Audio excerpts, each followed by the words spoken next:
दोस्तों, टीना ठक्कर के साथ 32 साल से जो हो रहा है वो वाकई में दुख पहुंचाने वाला है। आप सभी को आज का ये वीडियो एंड तक देखना चाहिए, क्योंकि इस एक कहानी में आप में से कईयों की कहानी छिपी हो सकती है। टीना ठक्कर बदला हुआ नाम है दोस्तों। उन्होंने अपनी असली पहचान, अपना असली नाम बताने से मना किया है।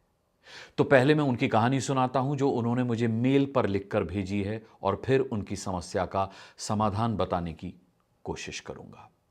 मुमकिन है कि उस समाधान में आपकी भी किसी प्रॉब्लम का सॉल्यूशन छिपा हो।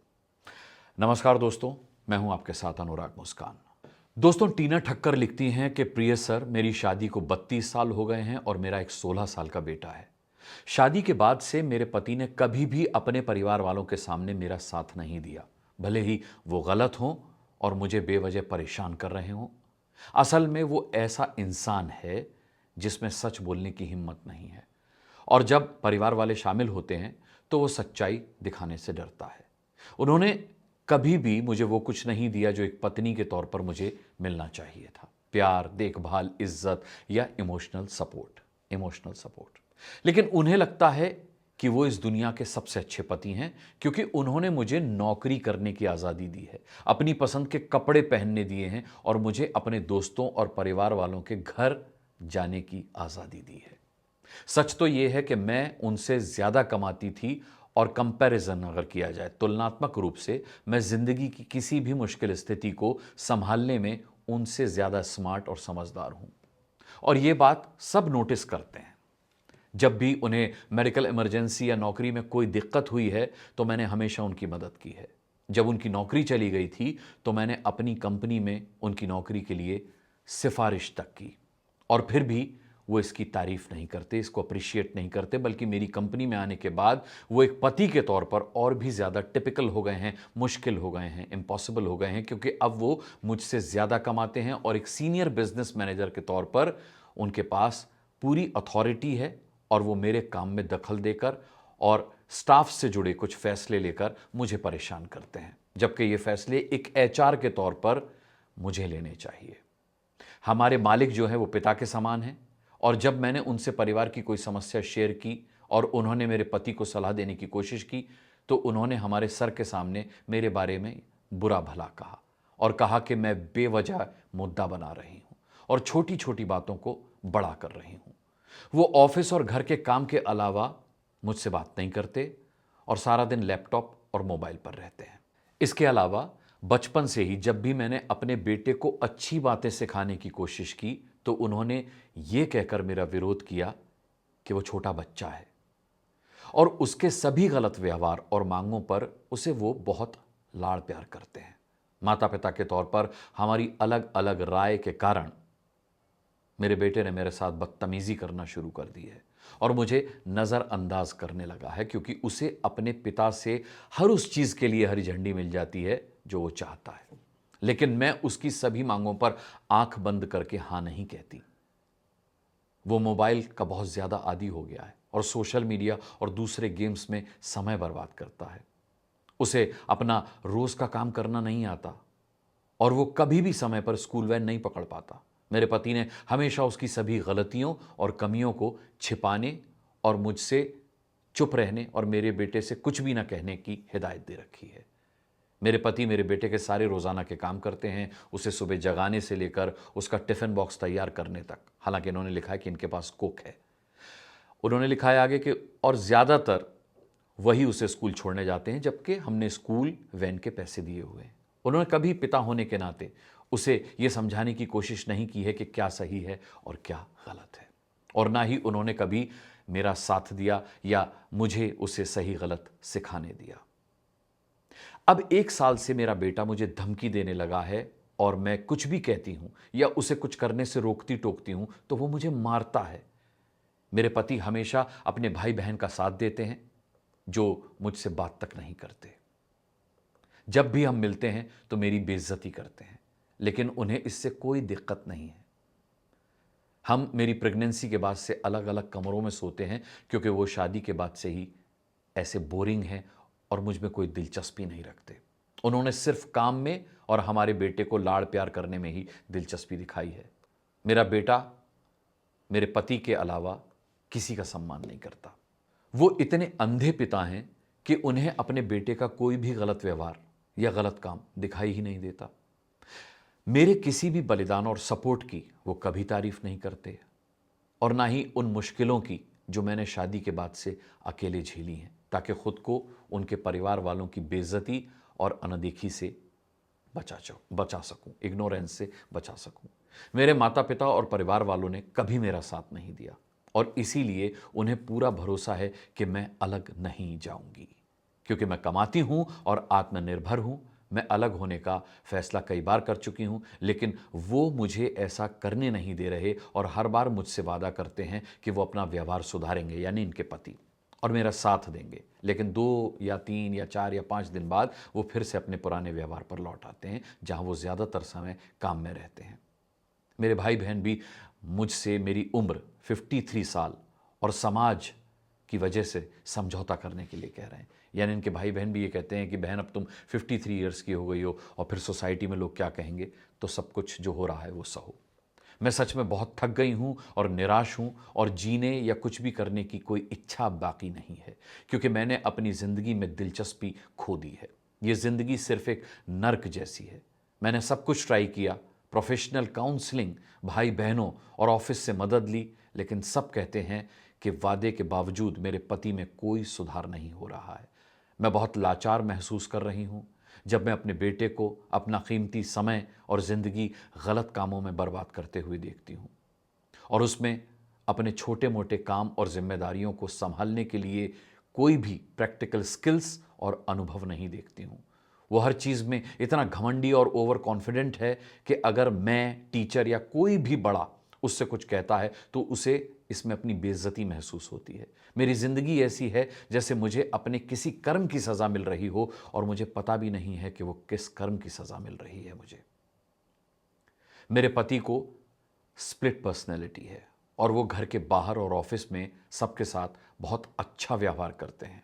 इसीलिए कोई विश्वास नहीं करता है कि वो मुझे समय नहीं देते और कोई इमोशनल सपोर्ट या प्यार नहीं देते। मैं इस समस्या का कोई पक्का समाधान नहीं ढूंढ पा रही हूं, और इसीलिए अब अपने पति और बेटे के साथ डील करने के लिए आपकी सलाह और गाइडेंस मांग रही हूं, ताकि मुझे मेरे मन को शांति दे सकूं और मुझे खुशी मिल सके। मेरे पति अपनी ज़बान पर कंट्रोल नहीं रख पाते हैं, और मेरे बेटे और दूसरे लोगों के सामने कुछ भी बोल देते हैं। उनके लिए ये नॉर्मल बात है, लेकिन सच में इससे मुझे बहुत दुख होता है। लेकिन कई बार समझाने के बाद भी उनमें कोई सुधार नहीं हुआ है। उन्हें मेरी हॉबीज़, मेरी पसंद, मेरी खुशी की कोई परवाह नहीं है, और कहते हैं कि मेरे दिमाग में कोई प्रॉब्लम है और मुझे डॉक्टर के पास जाना चाहिए, क्योंकि पति के रूप में उन्हें पाने के बाद भी मैं खुश नहीं हूं और शिकायत कर रही हूं।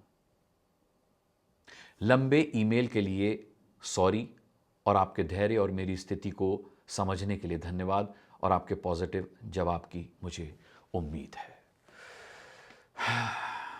टीना जी, आपकी शादी को 32 साल हो गए हैं, लेकिन एक दिन भी आपने अपने पति और बेटे की फिक्र करना नहीं छोड़ा। सबसे पहले तो इसके लिए आपके डेडिकेशन की मैं तारीफ करता हूं।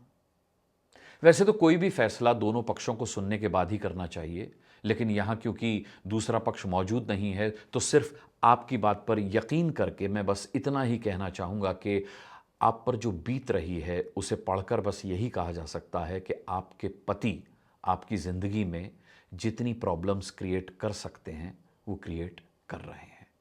वो आपके अलावा पूरी दुनिया के लिए एक अच्छे इंसान हैं, लेकिन आपके लिए आपके पति से बुरा इंसान, पति से ज़्यादा बुरा इंसान कोई नहीं है, ऐसा आपके इस मेल को पढ़कर लग रहा है। आपके पति में जो प्रॉब्लम है वो मुझे साइकोलॉजिकल तो लगी रही है, ये प्रॉब्लम पेट्रियार्की की भी है। वो खुद को सही साबित करने के लिए अपने बेटे को भी अपने जैसा बना रहे हैं, जिससे वो अपने बेटे में जब अपना अक्स देखें, अपनी इमेज देखें, तो उन्हें लगे कि वो सही थे। He knows he is wrong, but वो स्वीकार करना नहीं चाहते हैं। आपके पति और आपका बेटा दोनों खुश हैं, लेकिन सबसे बड़ा सवाल है कि आपकी खुशी का क्या। आप भी अपनी खुशी के रास्ते तलाश कीजिए। क्योंकि 32 साल में सब कुछ बदल जाता है, लेकिन अगर कुछ नहीं बदला है तो आपके हालात नहीं बदले हैं। तो या तो हिंदी फिल्मों की तरह हैप्पी एंडिंग का इंतज़ार कीजिए, जिसकी उम्मीद अब आपको भी कम है और आपकी कहानी पढ़ने के बाद मुझे भी ना के बराबर है, या फिर सबकी फ़िक्र करना छोड़कर अब सिर्फ अपनी फ़िक्र करना शुरू कीजिए। ये बहुत ज़रूरी है। आपके मेल को पढ़कर लग रहा है कि 32 साल अपनी शादीशुदा ज़िंदगी में आपने या तो सिर्फ अपने पति की फ़िक्र की है या अपने बेटे की फ़िक्र की है, और ना ही आपके पति को आपकी फ़िक्र है और ना आपके बेटे को आपकी फ़िक्र है। देखिए, किसी की भलाई चाहना दो तरफा होता है।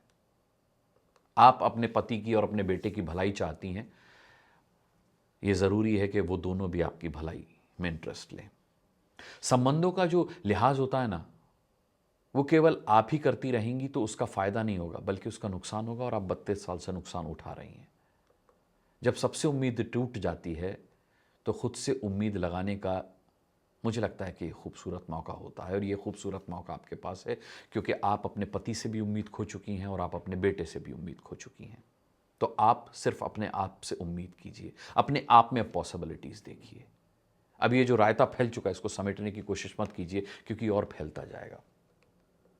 और अगर आप अब सिर्फ अपनी खुशी के लिए, जैसा आपने कहा कि आप भी अपनी खुशी चाहती हैं, आप सिर्फ अपनी खुशी के लिए, सिर्फ अपने लिए अगर जीना शुरू कर भी देंगी, तो आपको अब रिग्रेट नहीं होना चाहिए, क्योंकि आप सारी कोशिशें करके देख चुकी हैं, सारे प्रयास कर चुकी हैं, लेकिन कोई बदलाव आपके पति में नहीं आया, कोई बदलाव आपके इन लॉज में नहीं आया, आपके लिए किसी ने कोशिश नहीं की, आपने सिर्फ अपने लिए कोशिश की है। आप फेल नहीं हुई हैं।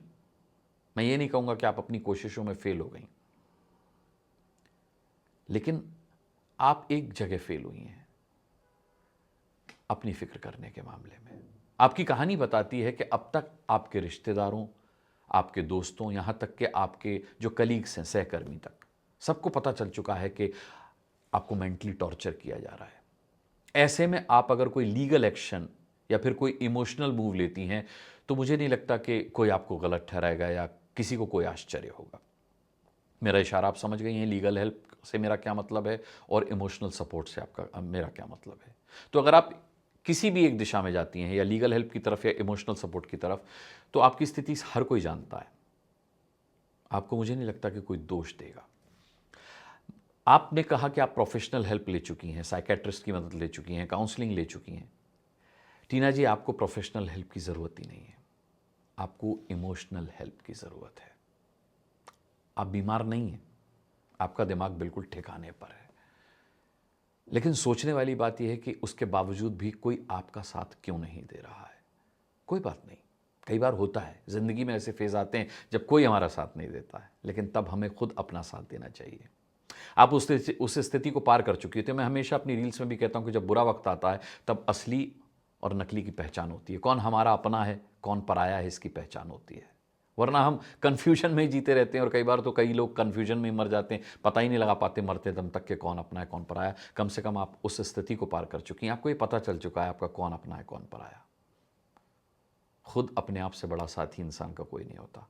अब अपना साथ दीजिए, अपनी खुशी के लिए जीना शुरू कीजिए।